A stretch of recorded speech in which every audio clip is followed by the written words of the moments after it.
Hi. Hi, Sir Binoy. Ayan, syempre, pag binanggit yung bad boy ng Philippine cinema, ikaw talaga yun. Tapos kanina nagpahapyaw ka na parang ayaw mong ibigay yung titulo sa ibang artista.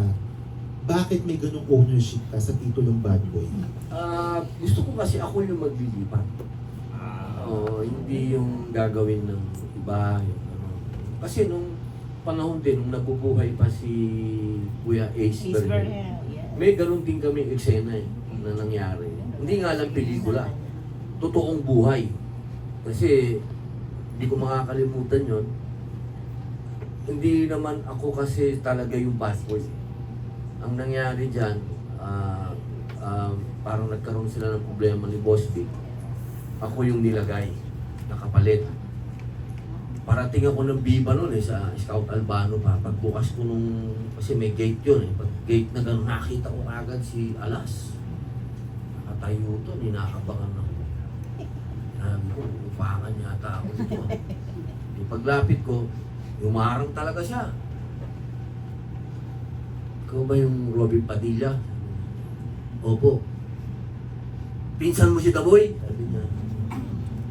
Opo. Buti na lang, pinsan mo si Daboy. O sige, ikaw na yung bad boy.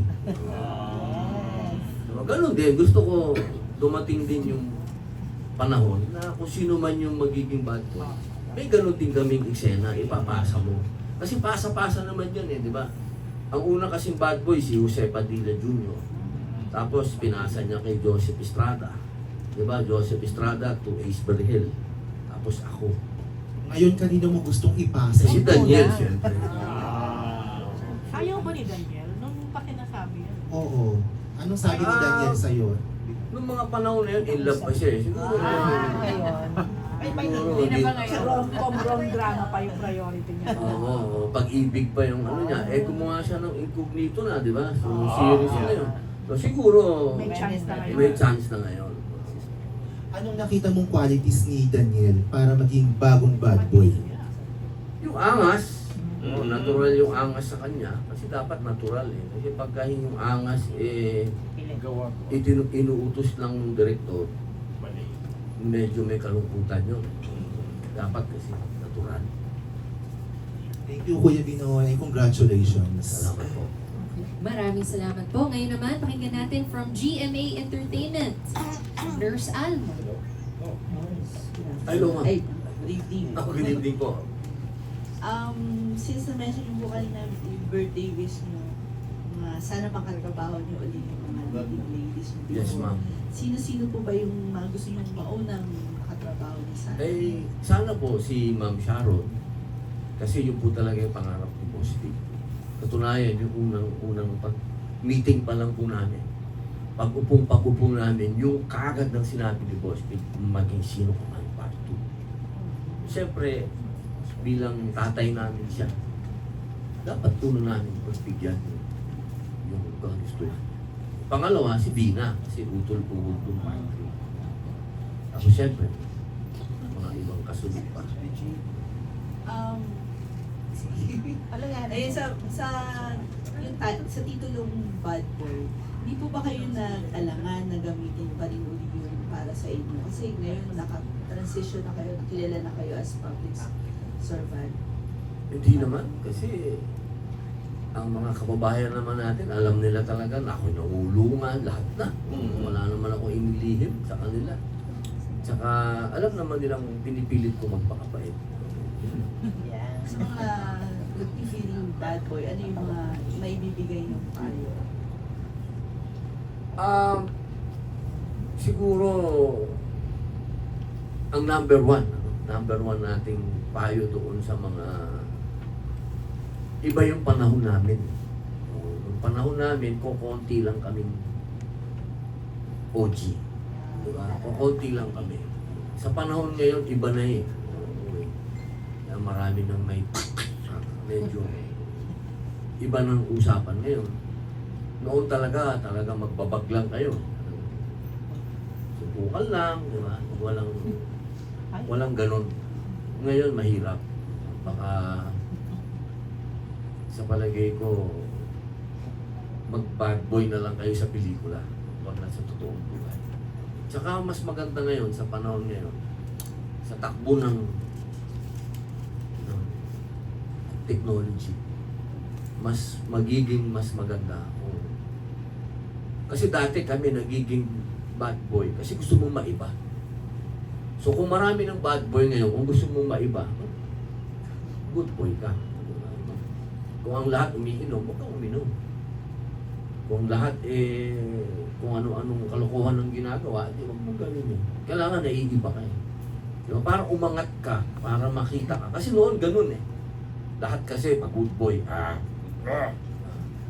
ngayon, lahat gusto, siga sila, huwag kang siga. Ay, sorry, pahabol na lang. Since na-mention nyo, yun nga, before bad boy kayo, no?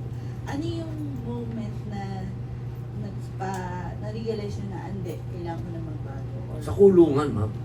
Siyempre, pagka nasa loob ka na ng selda at ikaw na lang mag-isa, doon mo ma-realize na, oops, hindi pwedeng panindigan ko to, hindi ako lalaya. Kaya, nag-umpisa akong magpakabait. Hindi ko sinabing mabait ako. Nagpapakabait hanggang ngayon. Kasi struggle yan. Okay, thank you so much. Ang susunod na tatlo naman po na magtatanong ay si Charmy Pagulong, Erwin Ogawa, followed by Aster Amoyo. Ngayon po, pakinggan natin from the Philippine Star. We have Ms. Charmy Pagulong. Ayun, sir. Yes, ma'am. Kasi na-mention po yung mga bad boys. So, paano naman po yung flavor niya? Paano po kayo tuminaw? Alam mo, yung Playboy na image, pinagbintangan lang ako dyan. Walang naniwala. Walang katotohanan. Hindi po, kasama lang sa packaging. Opo, sa totoo lang, mabait po ako. Walang naniwala. Walang naniniwala. Kayo naman dapat pinagtatanggol mo ako eh. Gusto naming maniwala. Maniniwala. Pinipilit naming maniwala. Hindi kami makakaniwala. Hindi, ano lang yun. Siyempre, pag pelikula, lalo na pag action, hindi mo wala yung rekado ng may leading lady. Kasalanan lahat ni Boss Vic yan eh. Bakit daw nililigawan mo lahat? Hindi totoo yan. Publicity lang yan. At ano nyo kay Tita Baby? Lang yan si Tita Baby. Hindi makareact si Tita Baby. Umami na sila eh. Naiinlove ka sa leading lady. Ah, Ang inlove ka sa leading lady. Sila may in love. Gusto sila pag inaalagaan mo sila eh. Oo. Nai-inlove din sila kayo at the same time. mukhang dito ako makasintensya tuloy ah. Hindi, ka-in love naman kasi. Yeah. Ang mga leading lady. Kasi nung panahon namin, iba ang paggawa ng pelikula kasi. Sa paggawa ng pelikula ngayon. Sa paggawa ng pelikula namin ng buwan eh. Buwan, tumatagal kami ng 1 buwan, 2 buwan, 3 buwan. Pinakamahabang pelikula ko nga, 2 taon. Lalalang pa ng puti. Oo. Kaya, nai-inlove ka talaga sa Nagkasama leading lang. lady. Kasalanan ni Boss B. Kasalanan ni Boss Big. Pero ngayon kasi mabilis na lang gumawa ng pelikula eh. Kasi nga, yung technology. Sorry, Charmy, isingit lang ako ng tanong. Hindi ka ba winarningan ni Mariel ngayon na gagawa ka uli ng movie na ayan na, baka mamaya ma-inlove ka naman sa mga leading lady o ma-inlove ka sa leading lady sa'yo. Hindi, may tiwala sa akin yung asawa ko. Tsaka, ano naman ako eh. Dati kasi, puberty pa yun. Teenager na ako ngayon eh. So,